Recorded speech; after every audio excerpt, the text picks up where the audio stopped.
the first body, the physical gross body. What is a body? It is a collective assembly of parts, limbs and organs, hands and feet, mouth, nose and ears and eyes. The assembly of all these parts is called the body. Out of these various parts, let us find out which one is I. We can say that the hand is I, but if the hand is cut off, nobody says I have been cut off, or I have been discarded. Suppose the eyes go blind. No one says I am gone. Or if the stomach is bloated, no one says I am inflated. No, instead one says my hand is cut off, or my eyes have gone blind, or my stomach is expanded. All of these parts are spoken of as mine. Not only that, but the body itself, that is an assembly of all these parts, is also spoken of as my body. By looking in this way, it can easily be seen that the one who asserts ownership of all the limbs, and even of the body itself, is really something quite different from the body that he calls his own. We have stated above that the I is not any part, or any of the limbs of the gross body, and that all the limbs are considered as mine. There is an established general truth, or maxim, that says, where the I does not exist, there cannot exist anything that can be called as mine. From this maxim, it follows that the body and limbs actually do not belong to me, as there is not any I residing there. The same maxim applies if I do not reside in the neighbor's house. Can the neighbor's house or its contents or associated parts belong to me? If one wants to verify the truth of the maxim, where there is no I, there can be nothing of mine, one only has to go to a neighbor's house and say, I am master here, and the wife of this household is also mine. If you try to show your sense of mind to the wife in that house and start making advances towards her, you will quickly see what kind of an experience you will get. The true master of the house would hit you so hard that you would quickly realize, I am not the master here, and she is not mine. In the same way, when the I cannot be traced anywhere in the body, then how can it be said that the limbs of the body and its tendencies belong to me?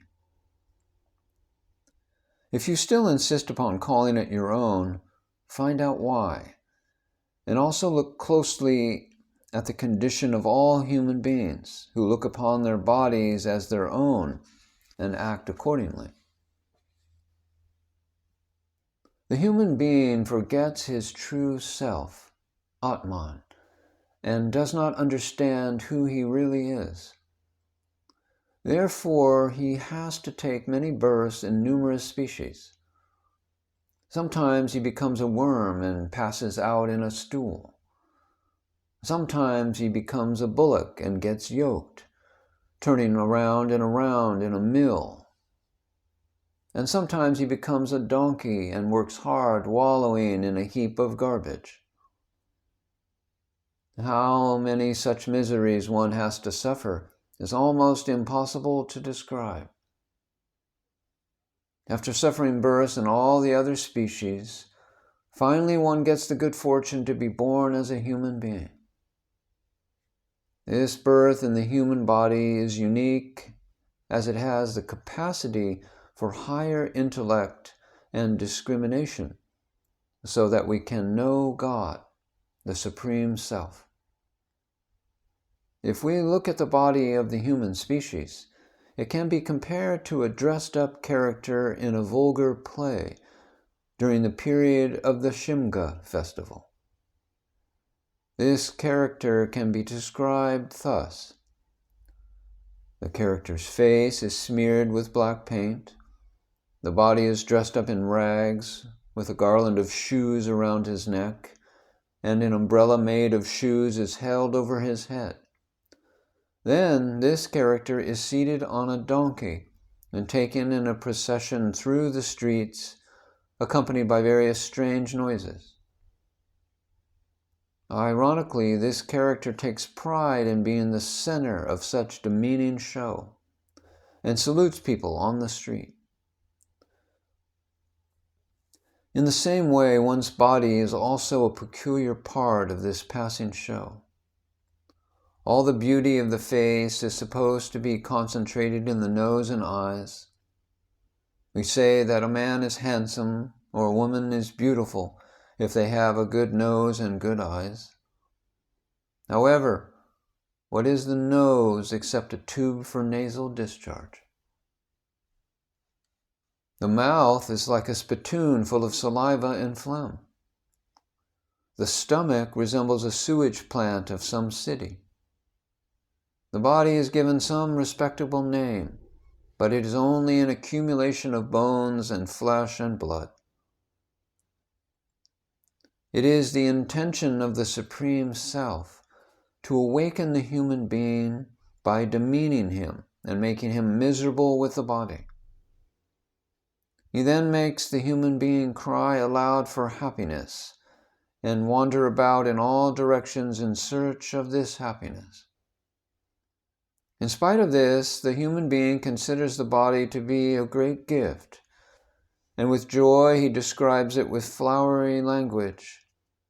The nose, which is a tube of mucus, is compared to the bud of some beautiful flower.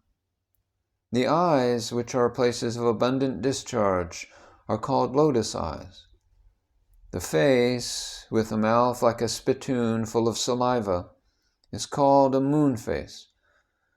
And the arms and legs, which are like crooked branches of a tree, are referred to as lotus hands and lotus feet.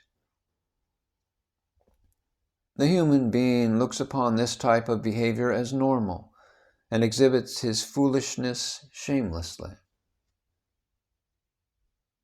However, the great Lord grants a wonderful thing called the higher intellect, even to this character of a human being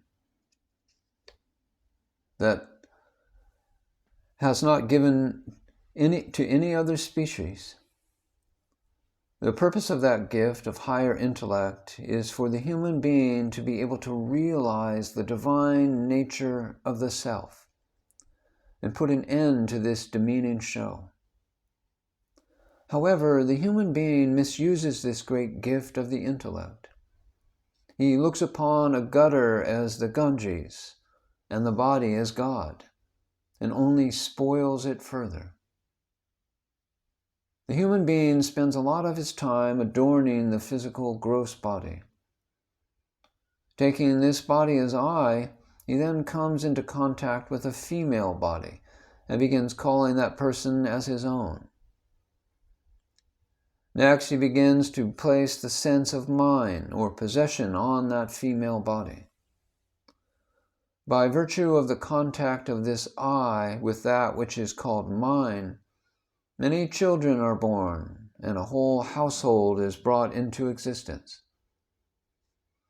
The household eventually gets shattered, and the poor man suffers ridicule. This story has been described in great detail in the book Dasbodh by Shri Samartha Ramdas. It is recommended that the knowledge in this book be studied and understood. We have determined that the I cannot be traced anywhere in the body. It is also a fact that the body is not mine. Then to whom does the body belong? Who is the owner of the body? The 5 elements, earth, water, light or fire, air or wind, and space or sky, have the ownership to this body. After the body falls, each of these elements takes away their own share, thereby destroying the body. The body is a bundle of these 5 elements. By analogy, it's like clothes that were tied up in a bundle and have now been taken away by their respective owners. And even the cloth in which the bundle was wrapped up has also been taken away. How then can anything called a bundle remain? There is not even anything left that can be seen. In the same way, once the body that is composed of the 5 elements is unbundled and dispersed back into those 5 respective elements, there remains no object such as the body. Examining and inquiring in this way, we can see that I am not in the body, nor does the body belong to me. This type of body, consisting of a bundle of the 5 elements, cannot support any pride of I or an ego. Nor can it sustain the relationships that existed due to the identification with the body, such as birth and death, or the 6 passions of greed, anger, desire, hatred, craving, and pride that affect the body. These cannot be related to me or called mine. The body may be in a state of childhood or youth or old age, or the body may be dark, fair, beautiful, or ugly. It may be infested with disease. It may be wandering aimlessly, going to holy places for pilgrimage. Or the body may be motionless in samadhi. All of these attitudes, properties, and modifications belong to the body, but the I is separate from all of these.